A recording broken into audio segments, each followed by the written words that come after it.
One thing that will never make sense to me is when people take their personal, private relationships and put them and blast them all over social media.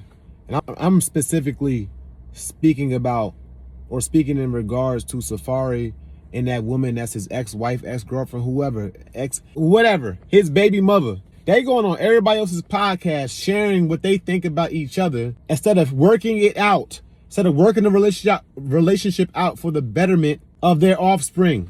They have a family together. They got 2 children together.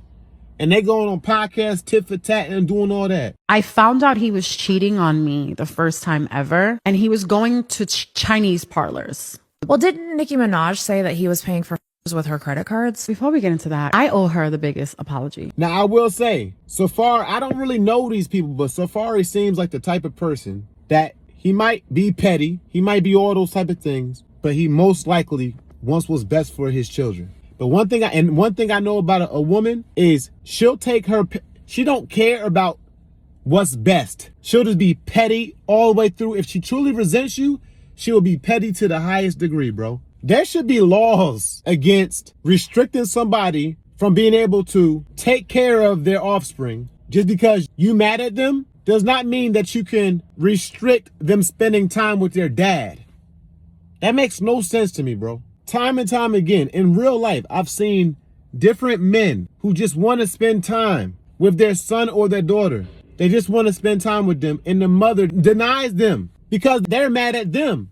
They resent them, the man. And yes, you're hurting the man, but do you even care about your son or your daughter? Because they're suffering from not being around their parent. So they got to go to podcasts and talk about each other. In the meantime, y'all seeing everybody else about the problem. Who has to suffer for that? There needs to be laws that no matter how a woman feels about a man, she can't take her resentment and her bitterness and not allow a dad to see his son or daughter. And if she does that, and if a woman does that, I think there should be a fine to pay, like financially, or reduce for that month child support or something like that. Women can't keep getting away with stuff like that, bro. With this court going on and me not going to her house, I refuse to go to her house to pick up the kids. Right. Until this thing is set up on paper and I know, okay, this is my time, because our court order had to be moved from Atlanta to here. Oh. So now it's like, okay, what is the new schedule and setup going to be? Because I'm not going to be doing that,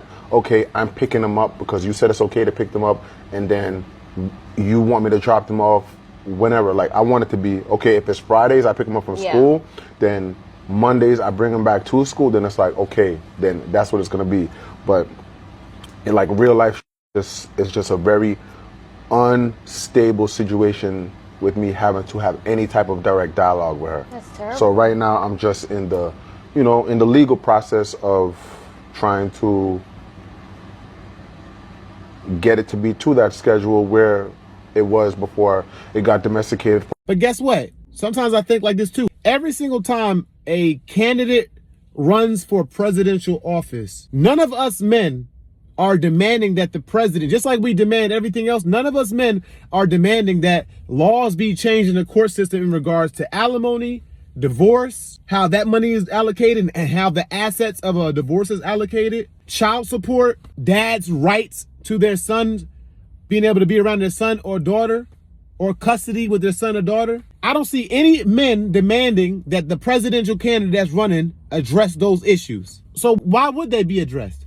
They're not going to be changed until we make that a priority, which is and the crazy thing about it is most people who run for office are men. So most men understand what it's like to be a dad and what it would be like if a woman is being bitter and she's making it difficult for you to spend time with your son or daughter. And yet I have not seen that become a priority when a presidential candidate is campaigning. That's wild. I also think it's wild that a woman can commit a crime like breaking and entering like she did with Safaree and there be no repercussions.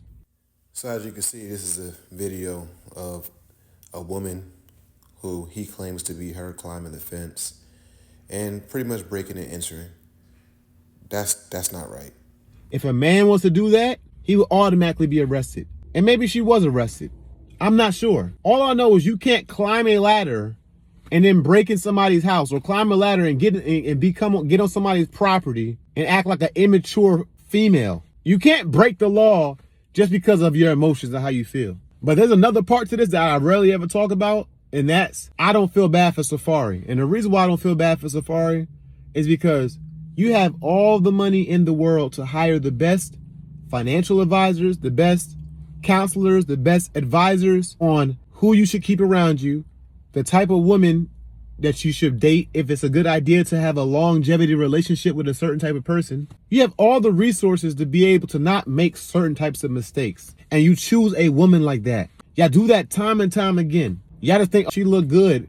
That don't mean nothing for a long-term relationship. Or because she's an attractive woman. You need something more than that if you're going to start a family with somebody. A lot of dudes complain about women being a certain way. Hey, bro, we already know women are a certain type of way. But why y'all niggas keep making the same exact mistakes? That needs to be studied. I owe this woman an apology because I sat there and allowed him to talk about her to me. From that came me saying things and like defending and vouching for him and speaking up on her in a way that was tacky, because at the end of the day, I didn't know the truth, especially not the truth that I know now. A lot of women do that. They get caught up with a man and he's so good to you that you allow him to gossip to you about his ex. You get manipulated. And they never tell you what they did. They just tell you what they did and how crazy she is and she did this and she did that. But it comes full circle. Tables always turn. Everything she has ever said about him is true. I think that is so big of you to apologize to Nikki like yeah, that, especially I do. publicly. And I feel like why y'all making the same mistakes over and over again? How is that possible? And you want us to feel bad for y'all. You want men to advocate for other men, but y'all choosing the same type of women. Y'all making the same type of decisions. What are y'all doing? I get mad at women so much, but then I think I get mad at men just as much, or not, if not more. Because at this time, we are more educated on how women are and how they move and their psychology and things like that. And men, almost at the same percentage, seem to be making the same decisions in regards to the women that they choose and the women that they decide to have a family with. That right there does not make any sense to me. But hey, that's why a lot of men have the problems that they have. And that's not even on a celebrity level. That's not even on a celebrity level. That's on a regular level. That's wild, man.